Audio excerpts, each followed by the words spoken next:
이번 시간에 501페이지부터 봐나가도록 하겠습니다. 501페이지 보시게 되면 허가의 취소 찾으셨죠?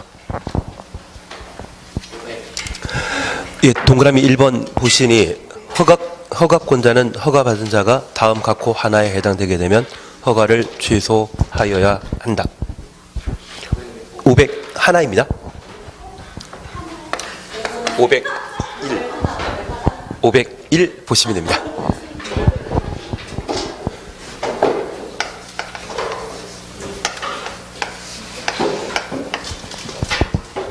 이번 시간에 보시는 것은 우리 주변에 집이 만들어지는 과정을 함께 보시는데, 주택이나 상가를 만드는 자를 건축법에서는 건축주라 표현하게 됩니다. 저 건축주는 건물 건축하기 위해서는 건물 건축하기 위한 설계 도서를 필요로 하고 땅을 가져야 됩니다. 건물 건축할 수 있는 땅은 대지이고 도로에 접하지 않은 땅은 맹지라 표현하게 되는데, 저 대지에 대한 소유권이나 사용권을 확보하게 되면 건축주는 건축허가를 신청할 수 있습니다. 밖에 들리나 본데요? 마이크 소리인가 봅니다. 다만 예외적으로 분양 목적의 공동주택을 건축하는 경우에는 소유권만 확보하여야 건축허가 신청할 수 있고, 사용권을 확보한 때는 건축허가를 신청할 수 없습니다.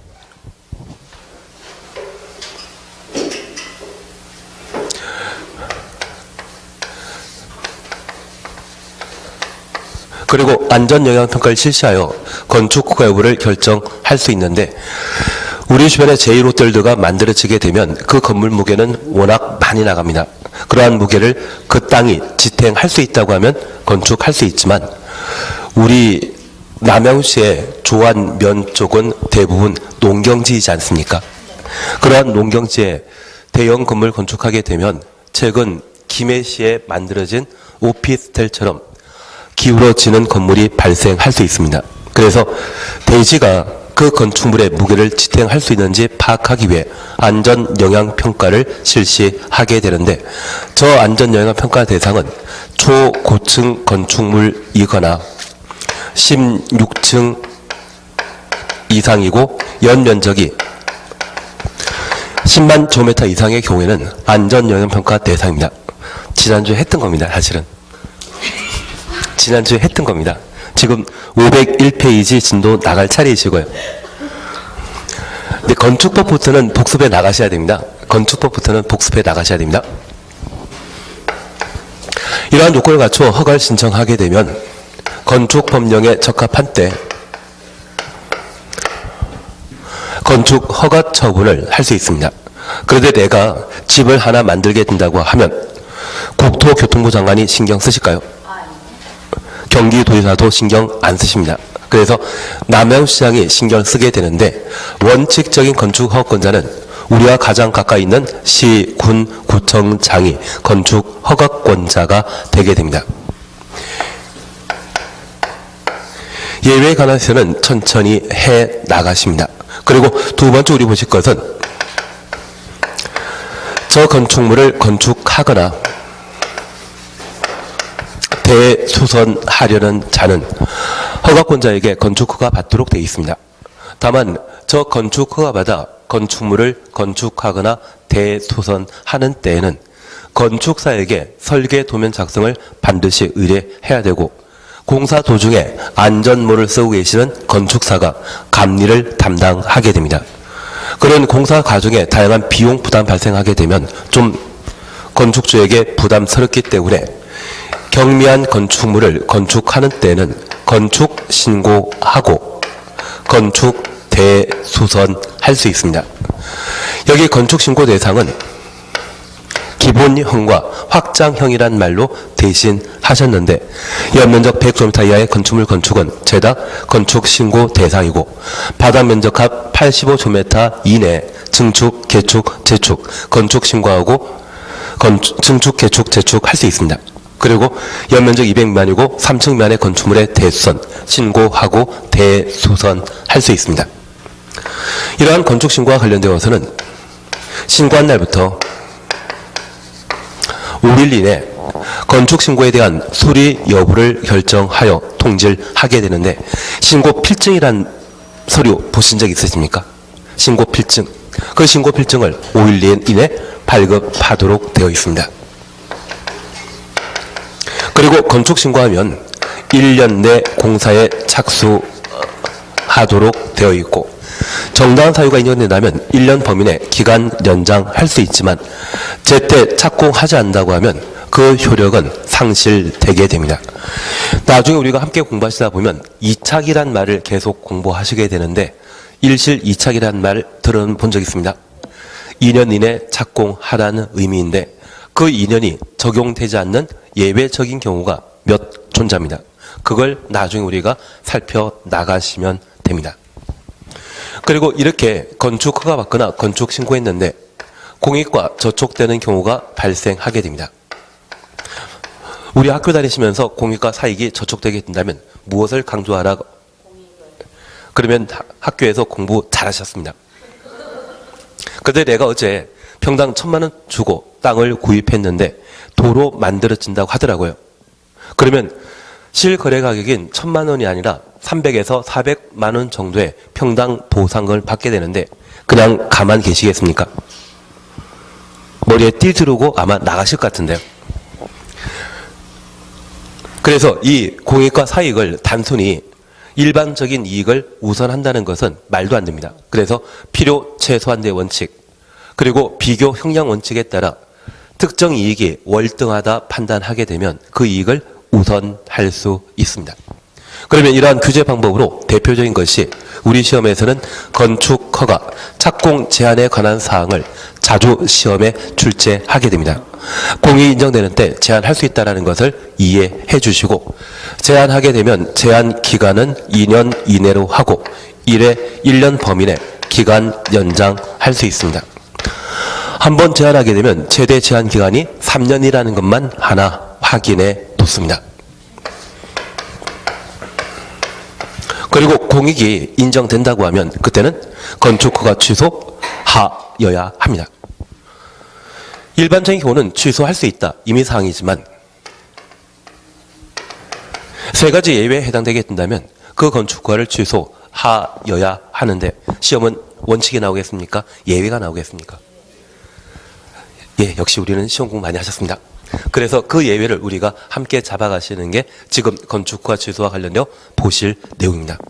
그리고 이러한 모든 준비를 마치고 공사를 개시하고자 한다고 하면 허가권자에게 착공 신고하고 공사 개시하게 되는데, 저 착공 신고는 허가권자에게 착공 신고하게 되었을 때, 만약 건축 신고했다고 하면 1년 내 착공 신고하고 공사 개시해야 됩니다. 허가와 관련되어서는 우리가 조금 후에 2년, 3년이라는 기간을 함께 보게 될 겁니다. 그러한 기간이 도래하게 되면 착공 신고해야 되고, 허가권자에게 신고하게 되면 3일 이내 수리 여부를 통지하게 됩니다. 신고필증 발급하게 됩니다. 그러한 모든 준비를 갖추어 공사가 시작되고 그 공사가 완료되게 되면 최초 허가받은 대로 공사가 이루어졌는지 확인하고 사용 여부를 결정하게 되는데, 저 사용 승인은 허가 내준 자가 허가권자였죠. 허가 내준 자가 제대로 공사 끝냈는지 확인해야 되지 않겠습니까? 건축주가 사용 승인 신청하게 되면 7일 이내 사용 승인 여부를 결정하여 통지하고, 이후 사용 승인서가 발급되게 되면 해당 건축물을 사용할 수 있습니다. 그러면 여기까지는 건축공사가 진행 중인 것이었고, 사용 승인 이후에는 공사 완료되었습니다. 지금까지 건축주는 공사와 관련된 모든 문제를 해결할 책임 있는 사람이었는데, 공사가 모두 완료되었다고 하면 계속 건축하는 거 아니죠. 그래서 우리는 저 건물의 소유자, 간혹 이런 이야기 하시더라고요. 조물주 위에 건물주가 계시다고 하던데요. 그 건물주가 법에서는 소유자가 되게 됩니다. 저 소유자는 사용 승인 받은 때부터 건축물이 멸실될 때까지 건축법령에 따라 관리하도록 되어 있고, 이를 유지관리라 표현하게 됩니다. 그 유지관리와 관련되어 자주 시험에 나오는 것이 있다고 하면 정기 점검 제도와 각종 신고에 관한 사항으로 철거 신고, 멸실 신고에 관한 내용을 시험에 주로 출제하게 되는데, 거기까지 보시는 게 건축 절차와 관련되어 보실 내용입니다.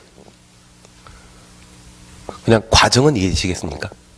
제일 먼저 우리가 해주실 것은 건축주, 건축허가, 착공, 사용 승인이라고 하는 큰 타이틀을 잡아주시고, 그 타이틀 중에 필요한 사안들을 우리가 하나하나 잡아가시는 게 필요합니다. 501페이지 다시 한번 봐주십니다. 동그라미 1번 찾으셨죠? 501입니다. 허가권자는 허가받자가 다음 각호 하나에 해당되게 되면 허가를 취소하여야 한다. 허가를 취소하여야 한다. 가로 해놓습니다. 필수적 취소라고 하는 것 다시 한번 확인해 주셔야 됩니다. 1번입니다. 허가받은 날부터 2년 이내 공사에 착수하지 아니한 경우, 공장의 경우는 3년, 공장 3년 주었습니다. 그리고 2번입니다. 법정 기간 내 공사에 착수하였지만 공사 완료가 불가능하다 인정되는 경우에도 건축허가 취소하여야 합니다. 착공 신고 전에 경매, 공매 등으로 건축주가 대지 소유권을 상실한 때부터 착공 신고부터 상실한 때까지 가로 해놓으시고 6개월 경과 주셨습니다. 공사 착수가 불가능하다 판단되는 경우에는 허가권자는 건축허가를 취소하여야 합니다. 그러면 우리 이것 다시 한번 살펴놓습니다.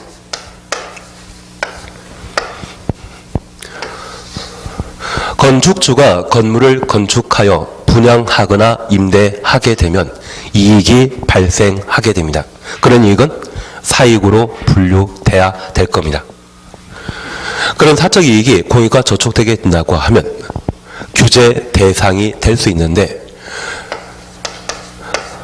그러한 규제와 관련된 건축허가 취소에 관한 내용을 함께 살펴보십니다. 그런데 우리 지금까지 살아오시면서 건축법과 관련된 각종 규제가 강화되고 있습니까? 완화되고 있습니까? 강화되고 있습니다. 그러면 예전에는 차량이 일반적이지 못했을 때 집이나 건물 건축하는데 주차장은 필수 조건 아니었거든요. 어느 날 갑자기 주차장이 필수 조건으로 바뀌었습니다.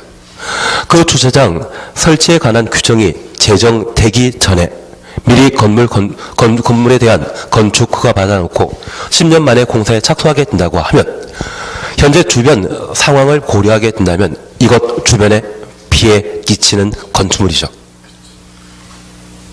다른 건축물은 다 주차장이 확보되어 있는데 이번에 대형 건물이 만들어지면서 주차장 제대로 없이 만들게 된다고 하면 주변에 피해 끼칠 수 있을 겁니다.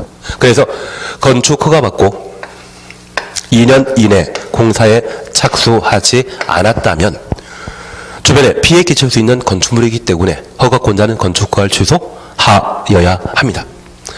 다만 공장의 경우는 일자리 창출과 맞물려 있습니다. 그래서 이 공장과 관련되어서는 예외적으로 3년 내 공사에 착수하지 않을 때 그 건축허가를 취소하여야 합니다. 그리고 두 번째 우리가 이해하실 것이 있습니다.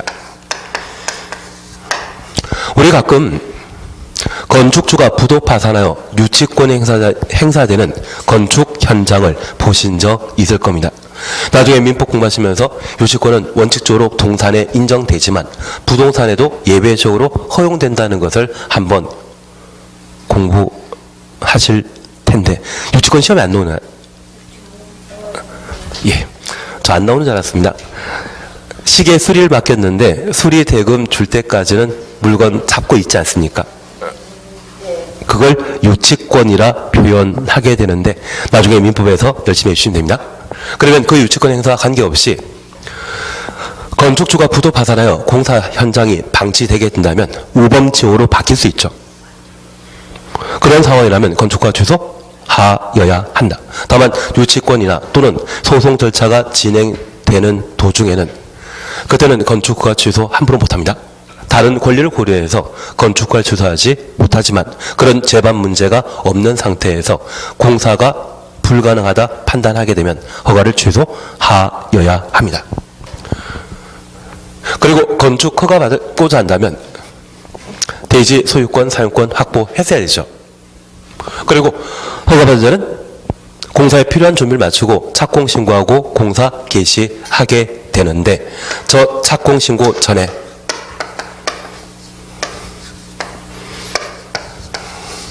경매, 공매 등의 방법으로 대지 소유권을 상실한 경우라면 건축주 소유 땅이 아닙니다. 그리고 저 상실할 때부터 6개월 이내 6개월 경과한 이후 착공 자체가 불가능하다 판단하게 되면 그 허가를 취소하여야 합니다. 그러면 이러한 세 가지 상황이 발생했을 때 건축허가는 필수적 취소 대상이지 취소할 수 있다란 말 쓰게 되면 바로 틀립니다. 그래서 우리 하나 기억하실 것은 2년 내 공사에 착수하지 아니하면 건축허가 취소하여야 한다. 공장은 3년 그리고 6개월입니다. 그래서 구구달 읽어보시면 2, 3은 6이라는 말 들어본 적 있으시죠? 그래서 건축허가 필수적 취소 사유와 관련되어서는 2, 3은 6 그게 나왔을 때만 필수적 취소 사유라고 구분해 놓습니다. 저 2, 3은 6이 되시게 된다고 하면 아마 나중에 내용 정리해 나가시면서 2년에 착공하지 아니한 경우 공장은 3년 착공 신고 전에 대지 소유권을 상실한 경우로서 그때부터 6개월 경과되도록 착공 불가능하다 판단하면 허가를 취소하여야 한다. 그걸 확인해 놓습니다. 그리고 도라 2번 신고 시료 찾으셨죠? 기역, 특시, 특도 세종시장과 제주도지사인데 신경 쓰지 마십시오. 시군 구청장은 신고 받은 날부터 5일 이내, 신고 받은 날부터 5일 이내 가로 해놓습니다. 그리고 5일 추천놓습니다. 신고 소리 여부 등을 신고인에게 통지하여야 한다. 거기까지만 봐놓습니다. 여기 건축신고 절차와 관련되어서는 작년 개정사항인데 작년에 시험에 안 나왔거든요. 그래서 한번 봐주시는 겁니다. 그리고 디귿번입니다. 신고한 자가 신고일부터 1년 내 공사에 착수하지 아니하면 그 신고 효력은 없어진다. 건축주의 요청에 따라 허가권자가 정당한 사유 있다고 인정되면 1년 범위 내 착수 기간을 연장할 수 있다. 1년, 1년 각각 동그라미 놓습니다. 그러면 이제 우리 다시 한번 봐주실 게 있습니다. 여기 착공과 관련되어 건축 허가 받은 자는 일반적인 경우는 2년 이내 공사에 착수해야 되고 공장은 3년 내 공사에 착수하도록 되어 있습니다. 정당한 사유가 인정된다면 1년 범위 내 기간 연장할 수 있는데 저 기간 내 착공 신고하지 않는다면 건축허가 취소하여야 하고 건축 신고하고 건축물을 건축하거나 대수선하려는 자는 저 신고한 날부터 1년 내 공사에 착수하여야 하고 신고하지 않으면 1년 되는 다음 날 효력 상실하도록 되어 있습니다. 그러면 우리가 민법 공부하시면서 법률행위와 준법률행위 구분하셨죠? 허가 취소와 관련되어서는 허가권자가 취소되었다는 것을 건축주에게 알려주게 됩니다. 법률행위의 승격을 가지게 됩니다. 반면에 건축신고하고 1년에 공사에 착수하지 않으면 1년 되는 다음 날 자동적으로 효력 상실하게 되는데 우리 준법률행위와 관련되어 관념의 통지 등등 공부한 적 있으시죠? 얘가 여기입니다. 그러면 우리가 이해하실 것은 허가는 워낙 중요하기 때문에 허가권자가 취소되었다는 의사표시를 해줘야 되겠지만 건축신고의 경우는 중요한 것이다, 경미한 것이다. 경미한 사항이었기 때문에 별도의 의사표시 없이 공사에 착수하지 않다면, 착공신고하지 않았다고 하면 1년 되는 다음 날 자동적으로 효력 상실하게 되는 겁니다. 오늘 처음 오신 분은 좀 그러신데 천천히 지나시면 다 자제하실 겁니다. 그리고 우리 원장님 수업이 워낙 빡시다 보니까 1차 통과하는 거는 그냥 잘 따라만 오시면 되실 것 같은데요. 잘 따라만 오시면 1차 통과하는 거는 크게 걱정하실 필요 없으실 겁니다. 예, 그래서 다시 우리가 확인해 줄 것은 동상 2착입니다. 건축신고의 경우는 예외 인정된다라는 것만 하나 확인해 놓습니다. 신고하고 1년에 공사에 착수할 것 1착입니다. 얘는 예외에 해당되는 것으로 기억해 주십시오. 저 예외에 대해서는 천천히 해나가면 됩니다. 한 장 넘기십니다. 양가로 5번 참 좋은 이야기입니다. 양가로 6 아주 좋은 이야기입니다. 그리고 양가로 7 찾으셨죠? 제가 좋다는 이야기는 나중에 문제 풀면서 잠깐 하시면 되고 평상시에는 크게 신경 쓸 필요 없습니다. 503페이지 찾았습니까? 밑에서 5번째 줄에 양가로 7번 건축물의 안전영향평가입니다. 동그라미 1번입니다. 허가권자는 초고층 건축물 등의 대통령령이 정하는 주요 건축물에 대하여 건축 허가하기 전에 건축 허가 전 가로 해놓습니다. 그리고 한 줄 위에 허가권자 다시 줄쳐 놓습니다. 건축의 구조 안전과 인접 대지 안전에 미치는 영향성을 평가하는 건축물 안전영향평가를 안전영향평가 기관에 의하여 실시하여야 한다. 방금 보셨던 안전영향평가는 허가권자 하는 것이다. 건축주가 하는 것이다. 안전진단 안전영향평가 기관이 하는 것이다. 허가권자가 하는 겁니다. 의뢰한다고 하는 것은 맡긴다, 위임, 도급에 관한 개념이죠.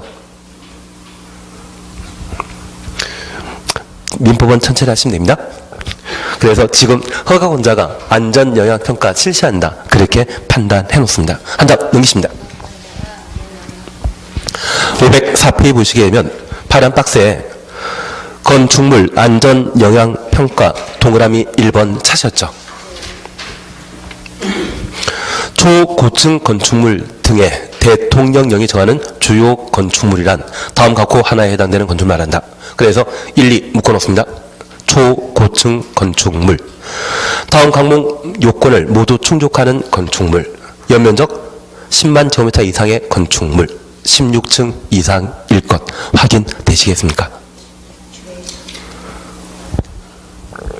그리고 동그라미 3번 확인해 놓습니다.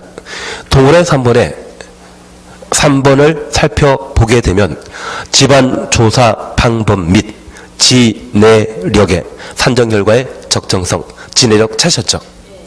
여기 지내력이라고 하는 것은 땅이 인내할 수 있는, 견딜 수 있는 힘이 얼마인지 파악하는 것을 말하는데 이번에 제1호텔의 크기는 123층이라더라고요. 층수가 50층 이상이거나 그 높이가 200m 이상의 건축물을 초고층 건축물이라 하고 16층 이상으로서 연면적 10만 제곱미터 이상의 건축물이 안전영향평가 대상이라면 제1호텔들은 이런 요건 충분히 갖췄겠죠. 이런 큰 건물을 건축하고자 한다면 땅이 대지가 이를 견뎌야 되는데 견디지 못한다고 하면 피사의 사타처럼 기울어질 수 있는 상황이 발생할 수 있을 겁니다. 실제 제1호텔도 만들게 되었을 때 싱크홀 현상이나 여러 가지 이야기 많더라고요. 그게 잠실이라면 예전에 공장 짓는 땅이었겠습니까? 농사 짓는 땅이었겠습니까? 예, 그래서 한강 주변은 대부분 농경지인데 그 농경지에 그런 건물 건축하게 되면 건물 무게 자체를 대지가 지탱하지 못하는 경우가 있습니다. 그래서 그런 일들이 반복되는 것을 방지할 목적으로 앞으로 이런 경우에 건물 건축하고자 한다면 미리 안전영향평가 실시하는데 얘는 허가 전입니까? 허가 후입니까? 건축 허가 전에 이루어진다는 것을 확인하시고 이러한 안전영향평가를 건축주에게 맡기게 되면 항상 통과시킬 것 같은데요. 그래서 누가? 허가 전인데 불구하고 허가권자가 안전영향평가 실시하게 됩니다. 취지 이해하시겠습니까? 근데 잠실에 한 30년, 40년에 땅 사놓으셨으면 지금 갑부대 있지 않으시겠습니까? 저희 아버님이 한양대 전기과 나오셨는데 강 건너 압구정동이나 그 잠실에서 열심히 알바로 무 뽑고 배추 심고 막 그러셨다더라고요. 그 당시에 거주하는 분들이 워낙 없다 보니까 그 주인, 농사 짓는 분께서 자기 땅이 좀 있는데 한 10,000평 떼어줄 테니까 강사 다시 같이 농사나 열심히 지어보자. 그런 이야기를 하셨다더라고요. 대학 포기하고 그 농사를 지어졌으면 지금 제 인생이 좀 달라졌을 텐데. 그리고 기껏하신 게 고등학교 수학 선생님이십니다. 그게 아니라 그 당시에는 하여튼 60년대 왔다 갔다 하다 보니까 대한민국에 일자리가 없었습니다. 그냥 하던 걸 하도록 하겠습니다. 그래서 그 한강 주변의 대부분의 땅은 다 농사짓는 농경지였기 때문에 그 농사짓는 농경지라면 집안 탄탄한 곳 아닙니다. 연약지층이거든요. 그러한 곳에 그런 초고층 건축물을 함부로 만들게 된다면 주변에 큰 피해 끼칠 수 있겠죠. 그걸 방지할 목적으로 최근 법을 개정해서 이러한 것들은 건축허가 전입니다. 건축허가 전에 허가권자가 안전영향평가 실시한다. 그런 구분을 꼭 한번 해 주셔야 됩니다. 나머지 부분에 대해서는 크게 신경 쓸 필요 없고 비용 부담이 하나 있는데요. 비용 부담이 있는데 그 파란 박스의 7번 봐주십시오. 파란 박스의 7번 봐주십시오. 504페이지입니다. 504페이지 보고 계셔야 됩니다. 밑에서 5번째 줄입니다. 7번입니다. 안전영향평가에 드는 비용은 안전영향평가 의뢰한 자가 부담한다. 허가권자 부담하겠습니까? 건축주가 부담하겠습니까? 건축주. 여기 비용 부담과 관련되어서는 수익자 부담 원칙이라고 하는 법 이론을 기억해 주시면서 초고층 건축물에 대해 건축 허가를 받게 되면 건축주는 큰 이익 발생할 수 있죠. 그래서 비용 부담은 의뢰한 자가 부담한다. 저 의뢰한 자는 건축주를 의미하는 것으로 파악해 놓는 겁니다. 나머지 부분에 대해서는 잘 모릅니다. 제가 모르면 같이 몰라야 됩니다. 저보다 좀 더 많이 하려고 열심히 공부하시는 것도 괜찮지만 저도 먹고 살아야 되지 않겠습니까? 그래서 507페이지 저렇게 넘어가십니다. 9번 이상한 이야기 보는 거 아니십니다. 그리고 10번 대지 소유권 확보 찾으셨죠? 우리가 지난 시간에 이번 시간 우리가 함께 보셨습니다. 건축물을 건축하는 자는 원칙적으로 대지 소유권을 확보해야 되는데 예외적으로 사용권 확보에도 건축허가 신청할 수 있다. 분양 목적의 공동택의 경우는 반드시 소유권을 확보하여야 한다. 다만 얘가 28회 때 시험에 나왔기 때문에 올해 시험 가치는 없지만 그래도 반복될 수 있는 여지가 있기 때문에 계속 봐주셔야 됩니다. 57페이지 찾으셨죠? 첫 번째 줄입니다. 10. 대지 소유권 확보. 건축허가 받으려는 자는 해당 대지의 소유권을 확보하여야 한다. 다만 다음 각호 하나에 해당되는 경우는 그러하지 아니하다. 소유권 없이도 건축허가 받을 수 있다는 이야기입니다. 1번입니다. 건축주가 대지 소유권을 확보하지 못하여서나 그 대지 사용할 수 있는 권한을 확보한 경우 대지 사용할 수 있는 권한 가로 해놓습니다. 대지 사용권 확보한 경우에는 건축허가 신청할 수 있습니다. 다만 분양 목적으로 하는 공동택은 제외한다. 분양 목적으로 하는 공동택은 제외한다. 가로 해놓으시고 여기 제외는 사용권을 인정하지 않겠다는 의미입니다.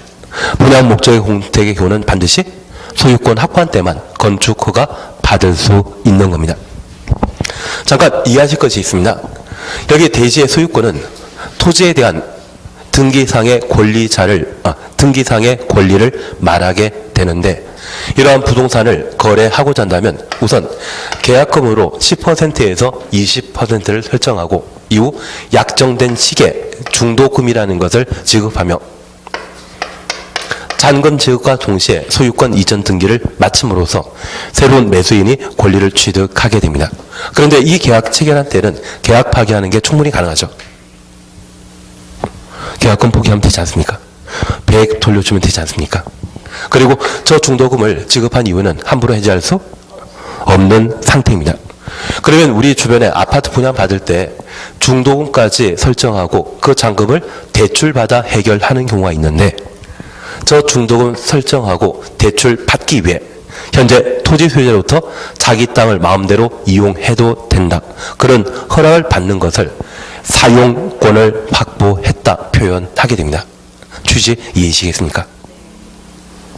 그러면 소유권만이 아니라 사용권만 확보하더라도 충분히 건축 허가받을 수 있는데, 여기 분양 목적의 공동택이라고 하면 우리 주변에 빌라, 다세택을 그 예로 들어 주셔야 됩니다. 우리나라 사람들은 워낙 열심히 공사하시다 보니 땅 파기 시작하면 한 3개월 말이면 공사 끝내버리거든요. 그런데 이 중도금 지급하고 잔금 지급하는 시기를 6개월 뒤로 늦춰 놓은 상태에서 빌라 만드신 분이 3개월 만에 빌라 공사를 완료하고 분양 대행하는 분이 계십니다. 아마 우리 중에는 말 좀 잘하시고 실력이 있으신 분이라고 하면 저 분양 대행을 중개업하시는 게 아니라 전문업으로 하시는 분도 계실 겁니다. 그래서 통으로 매매하게 된다고 하면 보통 분양 대금 빌라가 한 20채가 만들어지게 된다고 하면 그 20채 20% 정도를 받고 분양 대행을 맞는 경우가 있습니다. 예, 그 법은 나중에 하시면 되고 지금 우리는 시험 붙는 게 목적이시죠. 대신 그 분양 대행도 돈 됩니다. 진짜 큰 돈 되더라고요. 예, 돈 되는 거는 우리와 상관없기 때문에 그냥 일단 넘어갑니다. 예? 분양 대행. 분양 대행만. 대신 그 분양 대행 나중에 하시고자 한다면 전화 목소리가 쟁반에 옥굿을 굴러다니는 그런 목소리 있지 않으십니까? 알겠습니다. 그런 목소리를 갖춘 분이 한 2분 정도 계시게 되면 분양 대행 1타처를 잘 내리시더라고요. 그리고 아닙니다. 그 목소리 듣고 나면 다들 그런 목소리를 누가 가지고 있는지 꼭 보고 싶어서 가보는데 예상했던 모습과는 좀 다른 분들이 꽤 많으십니다. 하던 것 하도록 하겠습니다.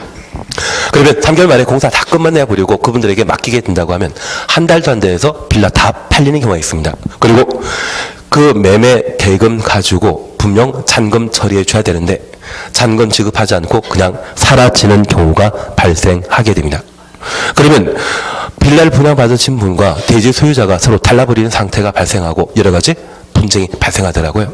그래서 저 분양 목적의 공동택 건축 시에는 사용권 가지고 건축 허가 받게 하면 사기치는 분이 그렇게 많기 때문에 이때는 소유권을 확보하도록 정해 놓게 됩니다. 나중 우리가 시공에 관한 기법을 좀 많이 축적하시게 되면 우리 주변에 4층이나 5층짜리 상가 만드는 경우도 있거든요. 우리 학원도 만약 5층짜리 정도 상가이고 이걸 각 거실마다 또는 코너마다 분양하게 되면 얘도 몇 달 만에 공사 끝내는 건 일도 아닙니다. 나중에 제가 없어지면 분양 목적의 상가를 만들면서 사기쳐서 어디 좋은 데 갔다 온 걸로 가 있는 걸 생각하시면 딱 되지 않을까. 저도 나중에 큰맘 먹게 되면 공동택은 안 되고 상가 쪽을 한번 노려볼 생각입니다. 그게 가면 안 되는 곳입니다. 예, 그래서 우리 잠깐 이해해 줄 거던 분양 목적의 공동택의 경우는 반드시 뭐만? 소유권을 확보한 때만 건축허가 신청할 수 있다는 것 확인해 놓습니다. 그리고 2번까지는 봐주셔야 됩니다. 2번까지 찾으셨습니다. 건축주가 건축물의 노후화 또는 구조 안전 등의 대통령령이 정하는 사유로 건축물의 신축, 개축, 재축, 리모델링 하기 위하여 이제 가려놓습니다. 건축물 및 건축물부터 가려놓습니다. 해당 공유자 수의 100분의 80 이상의 동의 얻고 동의한 공유자 지분 합계가 전체 지분 100분의 80 이상인 경우까지 가로 해놓습니다. 우리가 잠깐 구분해 주실 것이 있는데요. 건축주는 건축허가 신청하기 위해서는 대지 소유권이나 사용권 100%를 확보한 때 허가권자에게 건축허가 신청할 수 있습니다.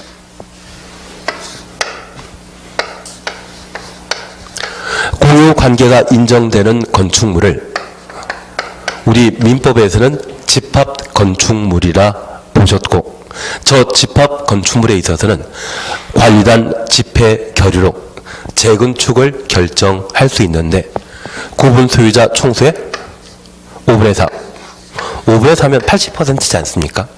의결권. 그 의결권이 이 법에서는 지분이라 표현하게 됩니다. 전체 지분의 80% 이상을 확보하게 되면 저 집합 건축물에 대한 재건축이 가능하다고 우리가 공부한 적이 있습니다. 그러면 얘는 소유권 100% 아니죠. 소유권 100% 아닌데 불구하고 건축허가 신청할 수 있다는 이야기입니다. 다만 저 20%는 우리 집합 건축물, 아파트가 가장 대표적인 집합 건축물이거든요. 그러면 전체 100세대 중에 8세대는 재건축에 찬성하고 20세대가 반대하고 있다면 저 2세대 놔둔 채로, 공중에 놔둔 채로 나머지 8세대만 재건축하는 것 불가능하지 않습니까? 그러면 저 20%에 대해서는 소유권 취득할 필요가 있을 겁니다. 그때 발생하는 문제가 매도 청구가 되게 됩니다. 매도 청구는 언제 이후에 이루어진다? 허가받은 이후에 이루어진다. 예, 지난주에는 기억이 안 나십니다. 예, 이제 하시면 됩니다. 그래서 이때 매도 청구에 관한 문제가 발생하게 됩니다. 다만 이 매도 청구에 있어서는 이 조건만 갖추고 건축 허가 받을 수 있다고 하면 20%의 지분은 건축 허가 이후 매도 청구에서 건축주가 취득할 수 있다는 이야기입니다. 그러면 3, 4, 5번에 대해서는 크게 신경 쓰지 마십시오. 3, 4, 5번은 크게 신경 쓰지 마시고. 왜? 이미 4번과 5번은 작년에 시험에 나왔거든요. 작년에 1번과 4번, 5번이 시험에 나왔기 때문에 올해 시험에 나올 게 있다면 1번과 2번이 다시 반복되는 쪽으로 시험 문제가 나오게 될 겁니다. 11번 찾으셨죠? 11번 찾았습니다. 매도 청구입니다. 건축 허가받은 건축주는 해당 건축물 또는 대지 공유자 중에 동의하지 아니한 공유자에게 그 공유 지분을 시가로 매도할 것을 청구할 수 있다. 시가 추천없습니다. 이후 매도 청구하기 전에 매도 청구 대상이 되는 공유자와 3개월 이상 협의해야 한다. 3개월 이상 협의 가로 해놓습니다. 그리고 12번과 관련되어서는 지금은 안 하십니다. 그러면 잠깐 구분해 주실 것이 있습니다.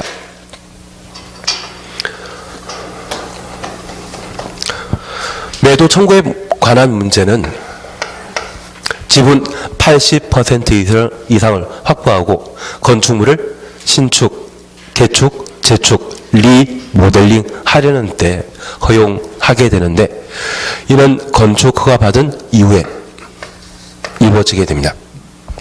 우리 내용 증명이라는 말 들어본 적 있으시죠? 저 건축 허가 받은 건축주는 재건축 등에 반대하는 20%에 대해 건축 허가 받은 후 내용 증명과 관련된 서류 3통 만들고 우체국을 통해 반대하는 자에게 송달하게 됩니다. 우체국에 하나 가지고 있고 발송하는 자가 하나 가지게 됩니다. 그리고 3개월간의 협의 기간을 거치고 저 협의가 성립하게 되면 협의 매수하면 되지만 만약 불성립하게 된다고 하면 그때 매도 청구할 수 있습니다. 명도 소송이란 말 들어본 적 있으십니까? 저 명도 소송을 통해 내용 증명 발송 보낸 사실과 기간에 관한 요건을 충족하게 되면 법원에 명도 소송할 수 있거든요. 그러면 반대하는 자가 계속 반대한다 할지라도 법원 판결에 따라 그 소유권이 건축주에게 이전되는 제도를 말합니다. 다만 집합 건물에 있어서의 재건축과 관련된 사전 협의가는 2개월이지만 지금 우리가 공부하고 있는 건축법은 공법이거든요. 공법에서는 얼마? 3개월로. 집합건물법 민법에서는 2개월이 된 것이 여기에서는 3개월 된다라는 것 확인해 놓습니다. 예. 협의 승인하면 협의 매수하는 것이고요. 협의가 불성립한 때 뭐한다? 매도 청구한다. 매수 가격은 시가입니다. 시장 가격으로. 그냥 재미로 하나만 더 보고 지나십니다. 12번입니다. 소유자 확인하기 곤란한 공유 지분 등에 대한 처분 찾으셨죠? 그리고 동그라미 1번입니다. 건축허가받은 건축주는 건축허가받은 건축주 가로 해놓습니다. 얘는 허가받기 전입니까? 허가받은 이후입니까? 허가받은 이후라는 것. 해당 건설 또는 대지 공유자가 거주하는 곳을 확인하기가 현저히 곤란한 경우에는 전국도를 보내는 둘 이상 일간신문에 2차례 이상 공고하고 공고한 날부터 30일 지났을 때 매도 청구 대상이 되는 건축물 또는 대지로 본다. 한 장 능기십니다. 동원아 의원 사셨죠? 건축주는 매도 청구 대상 공유 지분의 감정평가액 주어놓습니다. 해당 금액을 법원에 공탁하여 작공할 수 있다. 감정평가액 줄만 쳐놓습니다. 그러면 통상적인 매도 청구에 있어서는 매수 가격이 시가인데 특이하게 감정평가액이라는 말을 사용하고 있습니다.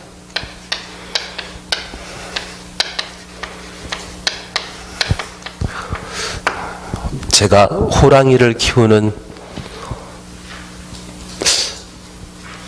호랑이를 키워서 안 되는데 그냥 잠깐만 이야기 드리고 말겠습니다. 나중에 우리가 업을 하시게 된다면 민사소송이라는 것을 실제 수행하는 경우가 있을 겁니다. 형사소송에 있어서는 검사와 피고인이 등장하는 반면 민사소송에서는 소를 제기하는 자를 원고라 하고 그 상대방을 피고라 표현하게 되는데 대한민국의 소송제도는 당사자주의를 채택하고 있습니다. 그래서 여기 원고와 피고가 법원에 등장하거나 또는 피고가 법정에 서지 않더라도 피고에게 일정한 서류가 제대로 송달된 것을 확인하게 되면 이 민사소송에 있어서는 당사자주의에 따라 원고나 피고가 일방 주장한 내용을 상대방이 반박하지 않는다면 법원에서는 그게 정당한 사실로 판단하여 이를 받아주도록 되어 있습니다. 그러면 여기 매도 청구와 관련된 동의하지 않는 자의 재산 가치가 100만 원인데 이 원고가 저거 100만 원 아니라 10,000원짜리라고 하면서 소송 자료를 제출했는데 피고가 법정에 반박하는 자료를 내지 않는다면 이 원고가 주장하는 일이 이 지분의 가치라고 판단하여 저 일의 소유권을 이전한다는 판결문을 내주게 됩니다. 그러면 이 피고가 진짜 소재불명, 지금 대한민국에 거주하지 않고 일본이나 미국에 이민 나가 있는 분이라고 하면 또는 가끔 일본인 명의의 적산 토지 있거든요. 그 적산 토지가 저 매도 청구 대상이 되게 된다면 저 피고는 자기 권리 주장할 수 없죠.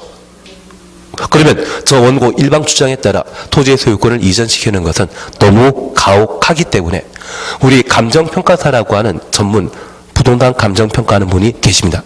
그분에게 감정평가를 맡기게 되면 출석하지 않는 소재 불명의 피고의 권리를 보호할 목적으로 감정평가에게 소유권 이전 판결을 내주게 됩니다. 그러면 저 감정평가액이라면 시가 100이라고 하면 한 100 가까이 형성되어 있거든요. 나는 1이 좋습니까? 100 가까이 좋습니까? 내가 원고라면 1이 좋은 것 같습니다. 그래서 저 소재 불명의 사람을 대신해서 주민등록증 바꾸든지 아니면 이름 개명하는 절차 있지 않습니까? 옛날에 한 100만 원 든다는데 요즘 10만 원밖에 안 든다던데요. 그 이름 바꿔서라도 이분 이름으로 맞춰놓고 이분에게 소송 서류가 제대로 송달된 것을 조작하게 되면 나는 가끔 일회에 그 땅을 취득할 수 있습니다. 몇 년에 제가 지금 호랑이 키우는 느낌으로 몇 년 전에 서울시의원께서 발산동 쪽인데요. 땅 부자 죽였다는 것 신문 기사 못 보셨습니까? 예, 우리는 한 1년만 지나면 모든 과거 기억이 없어지기 때문에 그런 기억 없으십니다. 그런데 그 발산동의 땅 부자도 그분이 일본에 계시는 제일동포 분이 마곡동에 지금 마곡동 엄청 개발하고 있거든요. 한 5년 전만 하더라도 논밭이었습니다. 그 마곡동의 땅을 일본인 명의에 있는 땅을 이 방법으로 소송 절차를 통해 취득했는데 간혹 소송 사기라는 말 들어본 적 있으시죠? 예, 들어본 적 없습니다. 민법에 나올 텐데요, 나중에는. 예, 그런 방법으로 해서 아주 땅을 그냥 자기 걸로 다 꿀꺽 삼기신 분이 있더라고요. 예. 우리는 호랑이가 될 분이 전혀 없어지기 때문에 제가 안심하고 이야기 드렸나 봅니다. 하던 것 계속 하도록 하겠습니다. 원래는 매도 청구하려는데 매수 가격이 얼마이다? 시가이지만 상대방이 소재 불명인 상태라고 하면 그 상대방의 권리를 보호하기 위해 얼마에? 감정평가액으로 매도 청구할 수 있다. 취지는 이해되시겠습니까? 나중에 내가 알고 있는 분이 일본에 가 있거나 미국에 가 있는데 내가 그분 땅을 꿀꺽하기가 좀 마음에 걸리시다고 하면 꼭 저한테 연락 주십시오. 반땅하는 거면 저는 찬성, 그냥 하든 하도록 하겠습니다. 예, 그리고 마지막으로 13번 건축 허가 등의 제한 예를 함께 보도록 하겠습니다. 우리가 지금 건축 허가 관련되어 허가권자 원칙과 예외에 관한 사항 함께 보신 바 있고, 두 번째, 건축물을 건축하거나 대수선하려는 자는 허가권자에게 건축 허가 받아야 되는데 경미한 건축물에 대한 건축 대수선 시에는 건축 신고 대상이고, 우리 기억나시는 게 연면적 100제곱미터 이하의 건축물 건축은 건축 신고하고 건축할 수 있죠. 연면적 200제곱미터 미만이고 3층 미만의 건축물에 대해서는 건축 신고할 수 있습니다. 처리 절차와 관련되어 5일이라는 것 기억나시고, 1년 내 공사에 착수하지 않는다면 효력 상실한다. 함께 보셨습니다. 정당한 사유가 인정된다면 1년 범위 내 기간 연장할 수 있죠. 그리고 요거 기억나십니까? 교재 순서에 따라 우리는 필수적 취소에 관한 내용을 함께 보셨는데 2, 3은 6이었습니다. 공장 3년. 착공신고 전에 경매 등의 방법으로 대지 소유권을 상실하고 그때부터 6개월 경과하도록 공사 착수가 불가능하다면 건축과 취소 하여한다. 그냥 2, 3은 6만 기억해 놓습니다. 어차피 우리 시험 보는 날은 10월달이거든요. 시험 보기 전까지만 명확하게 기억하면 되지 지금부터 다 외우려고 노력하시는 건 뭐 노력은 하실 수도 있죠. 천천히 하시면 됩니다. 모의고사도 봐야 되기 때문에 하는 건 해놓으셔야 됩니다. 예, 그리고 이제 우리 보시는 게 허가 등의 제한입니다. 하나 이해하실 것이 있습니다. 여기 제한은 허가를 제한하는 것이지 건축을 제한하는 게 못 됩니다. 우리 주변에 무허 건축물이 만들어지게 되면 3년 이하의 시효 3천만 이하의 벌금에 처하도록 되어 있습니다. 그런데 저 건축 행위를 또다시 제한하게 되면 과잉 규제로서 위헌 소지가 존재합니다. 이번에 제한하는 것은 무엇을 제한하는 것이다? 허가를 제한하는 것이다. 그러면 이 허가는 허가권자가 행사하죠. 허가권자의 허가권을 제한하는 것이지 건축 행위를 제한하는 게 못 됩니다. 그러면 현재 허가권자는 특광, 시, 군, 구청장. 모든 허가권자의 상급 관청은 국토교통부 장관이고요. 원칙적인 허가권자는 시, 군, 구청장이었습니다. 시도지사로서 특별시장, 광역시장, 도지사가 시, 군, 구청장의 상급 관청이거든요. 이들이 건축허가 등을 제한할 수 있습니다. 제한 기간은 2년 이내로 하고 1년 범위 내 기간 연장할 수 있다. 최대 제한 기간은 3년. 교재 잠깐 살펴봤습니다. 13 찾으셨죠? 국토교통부 장관은 국토관리를 위하여 국토관리 추천습니다. 특히 필요하다 인정하거나 주무부 장관이 주무부 장관부터 가려놓습니다. 국방, 문화보전, 환경보전, 국민경제 위하여 특히 필요하다 인정하여 요청하면까지 가로해 놓습니다. 허가권자의 건축 허가나 허가받은 건축물의 착공 제한할 수 있다. 제한하는 자는 국토교통부 장관이라는 것 확인해 놓습니다. 그리고 2번입니다. 특별시장, 관시장, 도지사는 지역계획이나 도시군 계획에 지역계획부터 도시군 계획 가로해 놓습니다. 특히 필요하다 인정하면 시, 군, 구청장의 건축 허가나 허가받은 건축물의 착공 제한할 수 있다. 그리고 4번 제한 기간 찾으셨죠? 건축 허가나 건축물의 착공 제한하는 경우 제한 기간은 2년 이내로 하며 1회 하나여 1년 범위 내 제한 기간 연장할 수 있다. 최대 제한 기간은 3년입니다. 그러면 다시 이걸 하나 봐주십니다. 여기 특별시장, 광역시장, 도지사는 지방자치단체로서 지역의 발전을 도모하기 위한 계획, 도시군계획상 필요하다고 하면 시군 구청장의 건축허가 제한할 수 있습니다. 그래서 지역계획은 국토교통부 장관과 관계없습니다. 그러면 이제 국토교통부 장관은 국토관리상 필요한 때 직접 허가권자의 건축허가 제한할 수 있고, 주무부처 장관이 요청하면 건축허가 등을 제한할 수 있는데, 국방, 환경, 문화재, 국민, 경제, 이러한 네 가지 사유에서 요청이 있다면 국토교통부 장관이 건축허가 등을 제한할 수 있습니다. 그런데 우리 이런 이야기 들어보셨습니까? 한강 이북의 미군 기지를 평택에 이전한다는 이야기 들어본 적 있으시죠? 그리고 그 평택을 조성하는데 9조 원 정도 들었는데 미국 대통령께서는 이 정도는 꿈값이라 하시던데요. 그래서 저 9조짜리 꿈을 보는 게 제 평생의 꿈입니다. 그러면 이런 개발 예정지가 존재한다면 이 개발 예정지에 많은 주민들은 좀 더 많은 보상 받기 위해 다 쓰러져 가던 농가주택이 있다면 5층짜리 건물 만드는 사람 계시고요. 열심히 농사 짓고 있는 논밭이라고 하면 사과나무, 배나무, 묘목 심기 바쁘십니다. 그리고 마을 공터에는 벌통 10개씩 쌓아놓는 경우가 있는데, 벌통 10개면 농업인으로 인정받을 수 있는데 가끔 50개씩 쌓아놓는 분도 계십니다. 이곳이 개발되게 되면 더 이상 양봉을 못하거든요. 양봉을 못한다고 하면 그 사람의 생계를 유지할 수 있도록 상가 분양권이 주어집니다. 그리고 한 필지 땅을 여러 필지로 조각조각 내는 경우가 있는데 좀 더 많은 보상 받기 위해 노력이 됩니다. 그리고 이런 땅에는 꼭 컨테이너 박스가 하나씩 들어갑니다. 그리고 그 컨테이너 박스 안에는 전기밥솥하고 밥그릇 몇 개는 들어가 계셔야 되고, 만약 학교 다니는 미성년인 자제분이 계시다고 하면 여기에서 학교 다니는 걸로 해놓으시면 아파트 분양권까지 나오십니다. 지금까지 제가 탈법을 주장하고 있는 이야기를 드렸습니다. 그러면 이런 개발 사업이 활발하게 이루어지게 된다고 하면 최초 예산 가지고는 개발 사업 못하지 않겠습니까? 그래서 이 지역을 대상으로 2월 25일을 기준으로 해당 지역을 건축허가 등의 제한 지역으로 지정하게 되면 건축허가 새로 나가지 않습니다. 착공신고를 수리해 주지 않습니다. 새로 건물 만들어지는 것 없겠죠.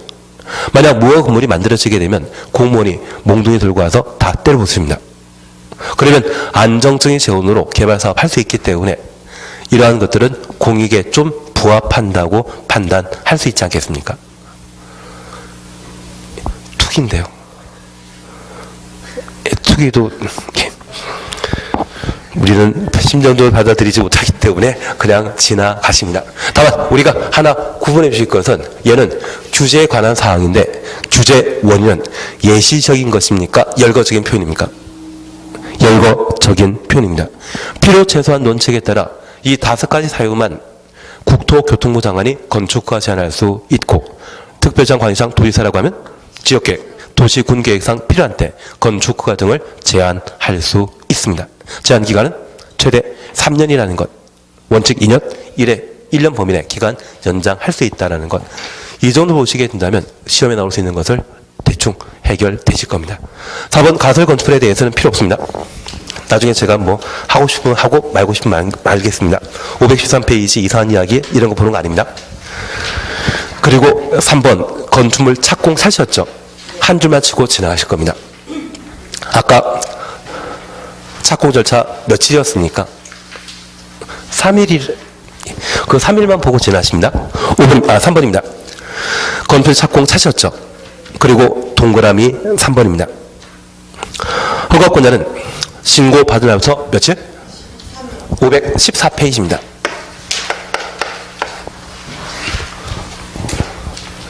제가 지금 건너뛴 거는 같이 안 보는 겁니다. 그냥 안 보고 그냥 지나시는 게 마음 편합니다. 3번 보시게 되면 3번 통지 차셨죠? 허가권자는 신고 받은 날부터 며칠? 3일 줄만 쳐놓습니다. 신고 수리 여부 등을 신고인에게 통지하여야 한다. 그렇게 해놓으시면 됩니다. 그리고 잠깐 쉬었다가 523페이지를 보시게 될 겁니다. 523페이지에 사용 승인을 보게 될 겁니다. 쉬었다 하십니다.